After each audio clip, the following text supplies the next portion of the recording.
Tous amis de l'angoisse, j'aime séquestrer les poupées.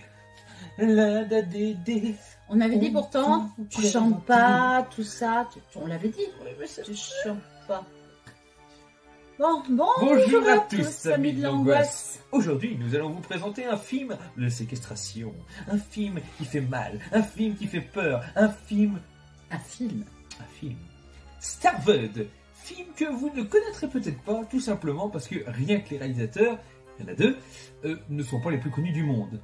Hein, clairement, il y en a une qui a eu une carrière courte, l'autre qui a une carrière plus longue, déjà, il faut le dire, un peu conséquent. Un peu plus, oui. Mais pas de film forcément plus marquant. Non. Bon, alors, nous avons Guy Crawford. Carrière longue. Plus longue. Donc, alors, on a retenu deux films. Deux films, d'ailleurs, ça va être rigolo. Parce que la dame qui va avec, c'est-à-dire Yvette Hoffman, a fait le même film. C'est-à-dire, elle, c'est son seul film avec celui-là, évidemment. Voilà. Et c'est le film The Catcher. En français, ça ferait Catcher, parce que c'est ER. Catcher. Bon, Catcher. Et en plus, c'est rigolo parce que tu entends Catcher, mais il me semble que la jaquette, c'est un baseballeur. Oui, alors, non, c'est celui qui attrape, ce catcher, l'attrapeur. Ah, d'accord. Moi, j'étais sur le catcher, la star. Ah non, pour moi, c'est l'attrapeur. Donc, oui, donc c'est ça. Donc, en fait, c'était bon, je n'ai rien dit. On ne découpera pas, mais c'est tout comme. Ah oui, et le deuxième film de... Ah oui, c'est ça. C'est parce que j'ai bien aimé le titre, en fait. C'est ça. Autopsy, a Love Story.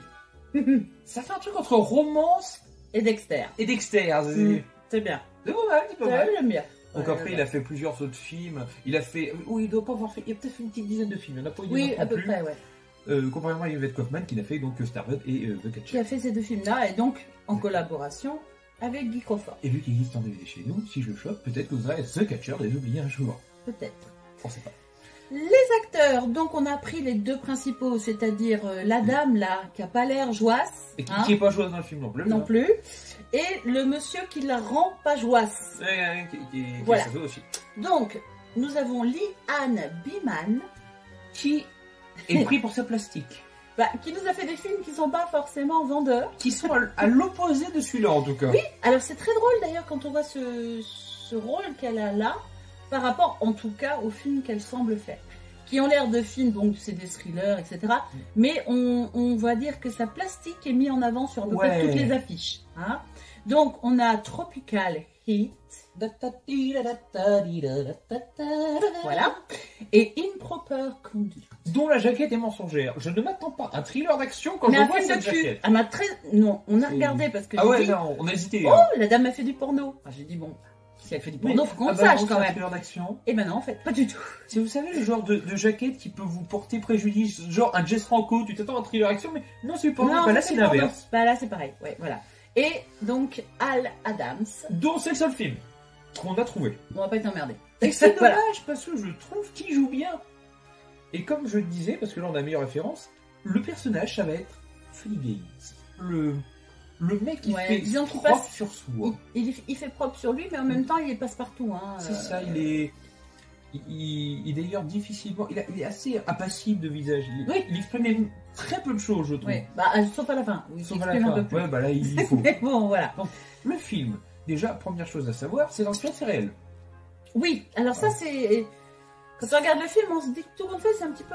Et du coup, j'aime bien, en fait, le côté fait réel, ça peut être qui tout double. Soit ça va te rajouter vraiment quelque chose au film, genre Starved ou genre le majordome, les choses historiques, parce que ça rajoute un vrai impact. Et dans ces films-là, ça rajoute un vrai impact. Soit c'est le contraire. Ils vont faire un film qui ne va pas être agressif.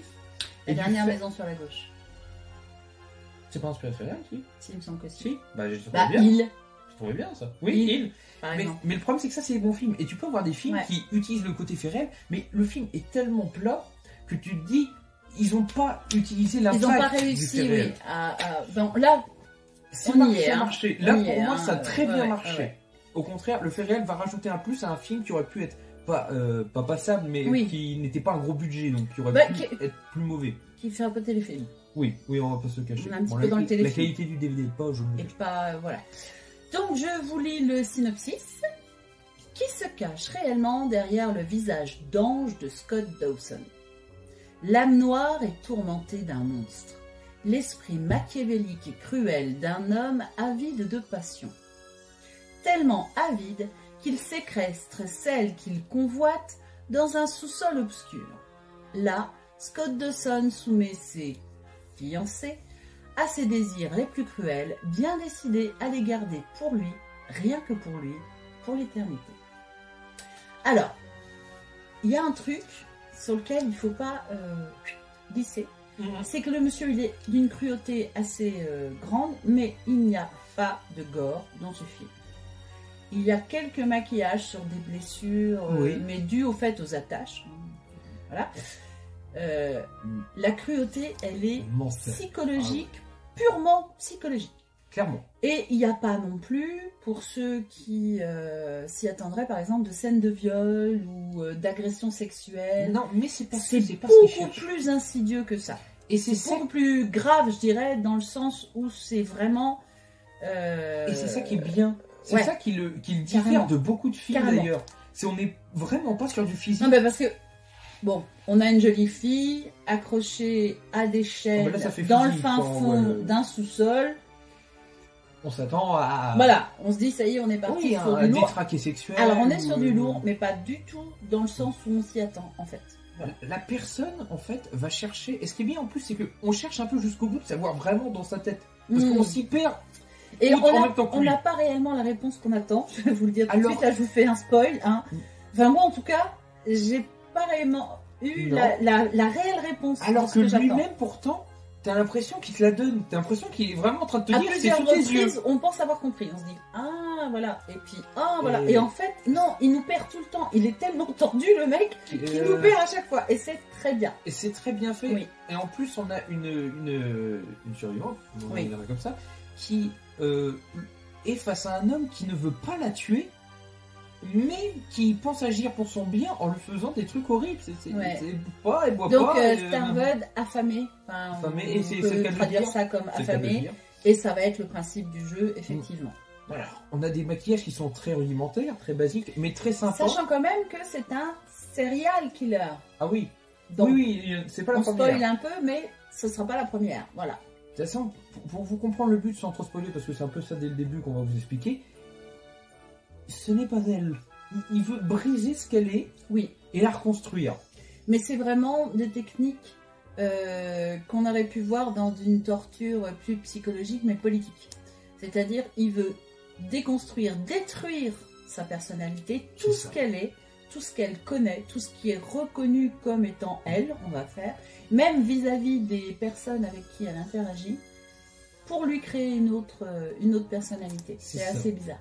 Mais une personnalité qui est plus effrayante du fait qu'il sait tout d'elle. T'as l'impression qu'il l'a déjà construite. Il l'a construite. Cette personnalité. Ouais. Alors, est-ce réel ou non? Alors là c'est du du spoil. En fait, on se pose la question de savoir est-ce que c'est une vraie personnalité. Voilà. Est-ce qu'il copie la personnalité ou est-ce qu'en fait il l'a inventé de toutes pièces? On ne sait pas. Et ce qui est bien, c'est que vu qu'il est très perché, on ne saura jamais vraiment de réponse toute claire. Oui. On est toujours dans un amas de. Enfin, là, on a beaucoup spoilé, on va s'arrêter là. Du coup, voilà. Bon, alors, c'est tiré de faits réels. Ouais. On a des personnages secondaires qui sont moins approfondis, clairement, c'est des... les faux-folles. Ouais. Voilà, que ça soit... c'est-à-dire il faut construire les interactions autour des personnages au départ. Parce qu'évidemment, là, c'est pas un spoil, c'est une évidence, il va forcément y avoir une construction de personnes qui recherchent cette personne. C'est évident. Là, je vous apprends rien. Non, puis c'est une histoire vraie, donc on imagine que cette femme, quand elle a disparu, des gens l'ont recherchée. Hein, donc il faut comprendre en plus que le final, sans vous spoiler, est percutant. Oui. Parce que je le voyais pas. Je voyais malgré tout. Et c'est un final, oui, parce qu'on s'attend toujours à des choses un peu basiques, on va dire. Je l'avais pas vu venir. Ils ont vraiment pris le côté fait réel jusqu'au bout. Jusqu'au bout. Ouais, voilà. Donc, alors, je trouve qu'on a été un peu dur, mais c'est un film qu'on a classé à voir, mais pas oublié. Parce que il est très bien. Franchement, on a bien aimé. Mais il faut le voir. Mais c'est pas un oublié. Voilà, la définition est là. Alors, à voir, mais se rapproche plus de l'oublié que l'oubliable. Oui, non, mais de toute façon, on oublie l'oubliable. C'est pas du tout le problème. Vous voyez, c'est ce genre de film où il y a un truc qui empêche de percuter. Il y a un truc où vous savez pas. C'est ce que je dis, il fait un peu téléfilm. Oui, clairement. Pour un film, il fait un peu téléfilm. Est-ce que c'est ça qui perd un peu de sa magie? Moi, honnêtement, c'est ça qui m'a le plus perdu. Si on doit faire dans nos trucs, la photographie est pas... non, la photographie est pas top dans le DVD. Voilà. Les acteurs sont pas connus. Le duo fait le taf, hein, ils semblent bien rentrés. Avec une mention particulière pour elle qui doit quand même dans son visage, donner son jeu. Les acteurs secondaires, ils seraient pas là, ce serait pareil. Les acteurs secondaires sont plus que secondaires, on est d'accord.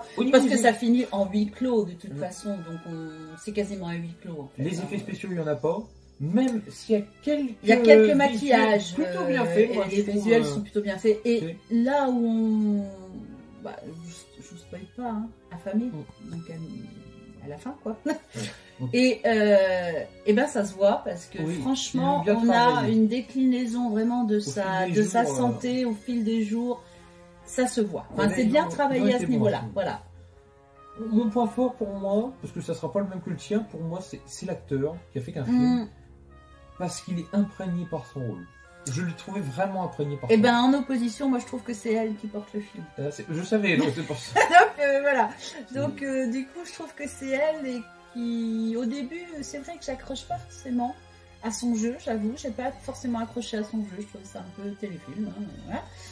Mais je trouve que plus on avance et plus justement, plus elle se tait, ça va être super méchant pour l'actrice, mais plus elle se tait et plus en fait on sent sur son corps et son visage ce qu'elle ressent, et c'est là que je trouve que ça devient intéressant en ce qui concerne son rôle. Chose normale, Libellule soutient la femme, moi je soutiens l'homme. Ouais, si tu veux, ça peut te faire plaisir, c'est pas très grave. Enfin voilà. Voilà, bon. Vous pouvez le voir et vous donner votre avis. Et parce que je pense que c'est un film en plus qui va assez diviser selon le point de vue de la réaction que les gens vont en avoir. Je pense aussi que c'est des films à côté duquel beaucoup vont passer parce que ça va pas forcément les intéresser, voilà.